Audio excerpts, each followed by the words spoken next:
জাতীয় সংসদ অধিবেশনে ক্ষোভ প্রকাশ করেছেন স্বতন্ত্র সংসদ সদস্য রুমিন ফারহানা। জামায়াতে ইসলামীর সংসদ সদস্য আমির হামজার সাম্প্রতিক একটি বক্তব্য ঘিরে এই ক্ষোভ প্রকাশ করেন তিনি।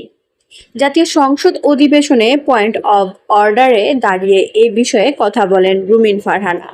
অধিবেশনে সভাপতিত্ব করেন স্পিকার হাফিজ উদ্দিন আহমদ বিক্রম।